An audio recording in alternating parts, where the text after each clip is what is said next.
হচ্ছে অবস্থা, বাস্তবতা। মানুষকে ভালো কাজে ব্যস্ত রাখতে হয়। যত ব্যস্ত রাখবেন নিজেকে ভালো কাজে, তত গুনাহ কমে আসবে। যারা যত বেশি ফ্রি জীবনযাপন করে তাদের পাপ তত বেশি। যেসব যুবকগুলো হস্তমৈথুনে লিপ্ত হয়, কথা প্রসঙ্গে বলি, তাদের জীবনে ফারাগ, অবসর সময় অনেক বেশি। করবে কি দিশাহারা, জীবনে শূন্যতা। স্ত্রী থাকলে তার সাথে এঙ্গেজ অনেকক্ষণ থাকতো, সেটাও নেই। আর তারপরে চাকরি বাকরি নেই, বেকার সমস্যায় ভুগছে। হ্যাঁ, তার উপরে ব্যবসা বাণিজ্য নেই, যে ছোটাছুটি করতে হচ্ছে, কোনো ডিউটিও নেই। তো করবে কি? খেয়ে দিয়ে কিছু একটা তো করতে হবে। হ্যাঁ, তো খেয়ে দিয়ে ধরো পাপে লিপ্ত হয়ে যায়। এই 8 ঘন্টা ডিউটি করে এসে দিনের কথা শুনছেন, এই যে ব্যস্ত, যাবেন ঘুম চলে আসবে। ভালো কাজে নিজেকে ব্যস্ত রাখলেন, গোনার সম্ভাবনা অনেক কমে গেল। কিন্তু যারা মনে করে যে যাক সারাদিন ডিউটি করে আসলাম, 8 ঘন্টা 10 ঘন্টা এখন রেস্ট করি, রেস্ট ঘন্টা ডিম করে রাত 12টায় ঘুমাবে, রাত 11টা 12টায় ঘুমাবে না, মৃত্যুকেরা বিভিন্ন পাপ করবে এর মধ্যে। এতে কারোর সাথে পরকে লিপ্ত হয়ে গেল, আর না হলে কার বিপদ করছে, আর না হলে আরো কিছু করছে, আড্ডা দিচ্ছে কোথাও, বিভিন্ন রকমের গুনাহ, খারাপ কিছু দেখছে। আর ফিতনা সোশ্যাল মিডিয়া। জিকির আজকার, হ্যাঁ, শুধু মানসিক শক্তি বাড়ায় না, ইমানি শক্তি বাড়ায় না, শারীরিক শক্তিও বাড়ায়। কথাটি এর আগে আমি বলেছি। জিকির আজকার করলে মানুষের মনে শান্তি হয়, হ্যাঁ, ইমানি শক্তি বাড়ে, হ্যাঁ, ইমানি শক্তি বাড়ে, আর শারীরিক শক্তি বাড়ে, শরীর ক্ষমতা বাড়ে, শরীর ভালো থাকে, সতেজ থাকে, স্বতঃস্ফূর্ত থাকে। কিন্তু যেখানে মেলা গুনাহ হইল, খেতে বসে অনেক হাহু হইল, কত হাসাহাসি, আর কত মিথ্যা, আর কত অহংকার, আমি এই করেছি সেই করেছি, অমুক জায়গায় আমি জমি রেখেছি, জায়গা রেখেছি, এই করেছি সেই করেছি। আরে দুনিয়াদারদের দাওয়াতে এক সময় গিয়ে দেখেছি আমি, ওই 2000 সালের দিকে, অনেক দিন, তো 15-20 বছর থেকে যায়। দুনিয়াদারদের তখন দেখতাম, সুবহানাল্লাহ, কি বলছিলাম, ঢাকা এত জায়গায় আমি জায়গা রেখেছি, অমুক জায়গায় আছে আমার, তারপরে এত তলা আমি একটা বিল্ডিং তৈরি করেছি। এইগুলো ছাড়া কোনো আলোচনা নেই। তখন দেখলাম যে এগুলো মজলিস আমাদের জন্য উপযোগী মোটেই নয়। যদিও কোনো একজন ভাইয়ের যিনি দাওয়াত দিয়েছেন তার খাতিরে আমাকে যেতে হয়েছে, কিন্তু তারপরে আমার এগুলোতে গেটা হয়েছে।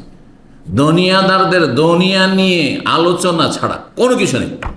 মহিলাদের সম্পর্কে শুনবেন, কার কতটা শাড়ি আছে, কত ভরি স্বর্ণ আছে, হ্যাঁ হ্যাঁ, অলংকার আছে, এই আলোচনা ছাড়া কোনো আলোচনা নেই। হ্যাঁ, তারপর কার স্বামী কেমন, গীবত, আর তারপরে চুগলখড়ি, কারণ কাজকাম তো বেশি নাই, রেডিমেড এখানে খাবার পাওয়া যায়, অর্ডার দিলে খাবার পাওয়া যায়। তো এই টাইমটা পাস হবে কি করে? তখন দেখা সাক্ষাৎ হইল চুগলখড়ি, একজনের কথা আরেকজনকে লাগানো, আর গীবত, আর না হলে টেলিফোনে চলছে, বান্ধবীর সাথে চলছে, ভাবি এই অমুক এইরকম, অমুক এইরকম চলছে, অমুক আপনার সম্পর্কে এরকম বলেছে, কখনো চুগলখড়ি, কখনো গীবত। এ হচ্ছে, এটি ছিল 4 নম্বর। 5 নম্বর হচ্ছে তসবিহ, ফরজ সালাতের পরে তসবিহ আছে না নেই? এটার আমল আছে, খেয়াল করেছেন কি? এগুলো সবগুলো আমল আছে কি? হ্যাঁ, এতক্ষণ পর্যন্ত যে আলোচনা করলাম, বলবেন না কিন্তু, দেখবেন যে কয়টা আমল আছে আর কয়টা আমল নেই। যেটা নেই, কমপক্ষে যাদের বেশি আমল আছে, দেখেন যে কোনটা আমার মাইনাস আছে, কম আছে, সেই ঘাটতি কমতিটা পূরণ করব। এটি সাধারণত তসবিহ যারা আমাদের দিনী ভাই তারা প্রায় করে, বা বোনেরাও করে। এই মর্মে রাসূলুল্লাহ সাল্লাল্লাহু আলাইহি ওয়াসাল্লাম হাদিস আবু হুরায়রা রাদিয়াল্লাহু তাআলা বর্ণিত, তিনি মান সাব্বাল্লাহ ফি দুবুরি কুল্লি সালাতিন অনরাতু সালাতিন মাকতুবা, স্পষ্ট। তাহলে ফরজ সালাতের পরে, সুন্নতের পরে এই তসবিহ নয়। কতবার তসবিহ? সালাসা ওয়া সালাস 33 বার, ওয়া হামিদাল্লাহ, আলহামদুলিল্লাহ 33 বার, সালাসা ওয়া সালাস, ওয়া কাব্বারাল্লাহ, আর আল্লাহ তাকবীর পাঠ করা, আল্লাহু আকবার 33 বার। কতবার হয়ে গেল? ফাতিলকা 99 হয়ে গেল। ওয়াকাল তামামুল মিআ, 100 পূর্ণ করলো, লা ইলাহা ইল্লাল্লাহ ওয়াহদাহু লা শারীকা লাহু, লাহুল মুলকু ওয়া লাহুল হামদু ওয়া হুয়া আলা কুল্লি শাইইন কাদির। এটি একটি আমল। আর একটি আমল হচ্ছে আল্লাহু আকবারকে 34 করে দেন, তাহলে কালেমাত তাওহীদ পড়ার প্রয়োজন নেই। সেই ক্ষেত্রে বলছেন নবী সাল্লাল্লাহু আলাইহি ওয়াসাল্লাম, এই আমল যদি কেউ করে নিয়মিত ফরজ সালাতের পর, গফিরাত খাতায়াহু, তার গুনাহগুলি মাফ করে দাও। খাতা ছোট গুনাহ, বড় গুনাহকে পর্যন্ত বলে,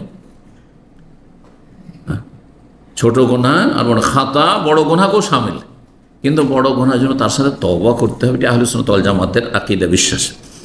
ওয়াইন কানাত মিসলা যাবাল, সামান্য গুনাহ আছে নয়, যদিও তার বন্যা সাগরের ভাসমান ফেনা বা ময়লা আবর্জনা খড়কুটা সমপরিমাণ তার গুনাহ হোক না কেন। সহিহ মুসলিমের 939 নম্বর হাদিস, 858 নম্বর। বলছেন রাসূলুল্লাহ সাল্লাল্লাহু আলাইহি ওয়াসাল্লাম, মান কালা হিনা ইউসবিহু ওয়া হিনা ইউমসি, যেই ব্যক্তি সকালবেলা এবং সন্ধ্যাবেলা বলবে সুবহানাল্লাহি ওয়া বিহামদিহি, কতবার? 100 মাররা, 100 বার সুবহানাল্লাহি ওয়া বিহামদিহি, সুবহানাল্লাহি ওয়া বিহামদিহি, সুবহানাল্লাহি ওয়া বিহামদিহি, 100 বার যদি বলেন।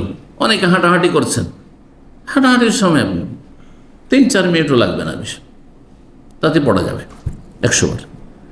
লামিয়াত আহাদুন ইয়াউমাল কিয়ামা আফযালা মিম্মা জাআ, তার চাইতে বেশি নেকি নিয়ে হাসর মাঠে কেউ আসতে পারবে না। সুবহানাল্লাহ, তার চাইতে বেশি আমল নিয়ে, নেকি নিয়ে, নফল আমল নিয়ে কেউ আসতে পারবে না। ইল্লা আহাদুন কালা মিসলা মা কাল আও যাদ আলাইহি, তবে কি তার মতোই যদি কেউ বলে বা তার চাইতে কেউ বেশি বলতে পারে। তাহলে এটা আমাদের দেশীয় মন্ত্রের মতো না যে 100-তে 100, 100-তে 1 বলা যাবে না, 100-তে 10 আমার ভুল হয়েছে তো কি করবো, আমি ভুল করে দিলাম নাকি, এ ধারণা আছে কিন্তু আমাদের। কারণ এগুলোকে মনে করে যে এমন মন্ত্রের মন্ত্র যে এতে কম বেশি করা যাবে না। আপনার সময় নেই, কমই করলেন আপনি, সমস্যা কি? সময় আছে, আরও বেশি করলেন আপনি। আপনি যদি গণনা নাও করেন তো রবের পক্ষ থেকে তো ফেরেশতা লেগে আছে গণনা করার জন্য। জি, জানা আমলনামা লিখছেন। 4 নম্বর ক্ষেত্র, সকাল সন্ধ্যার তসবিহ, সকাল সন্ধ্যায় তসবিহ। সূরা রুমের 8-17 আল্লাহ ইরশাদ করেছে, ফাসুবহানাল্লাহি হিনা তুমসুনা ওয়া হিনা তুসবিহুন, আল্লাহর পবিত্রতা ঘোষণা কর। ফাসুবহানাল্লাহ হিনা তুমসুন, যখন তোমাদের সন্ধ্যা হবে, ওয়া হিনা তুসবিহুন, যখন তোমাদের ভোর হবে, সকাল হবে। তাহলে সকাল সন্ধ্যা কি করো? তসবিহ করো। বড় অন্য আয়াতগুলি তো রয়েছে, বিভিন্ন আয়াত রয়েছে, সকাল বৈকাল রয়েছে। তারপরে যেহেতু এটি গুরুত্বপূর্ণ জিকির, সর্বদাই করতে পারেন আপনি। জি, কিন্তু বিশেষ করে এখানে এই আয়াতে সকাল সন্ধ্যা করতে বলা হয়েছে। এখন এই সকাল সন্ধ্যা যে আয়াতে করতে বলা হয়েছে, এর বিস্তারিত আমল হাদিস রয়েছে। সহিহ মুসলিমের হাদিস নম্বর 4800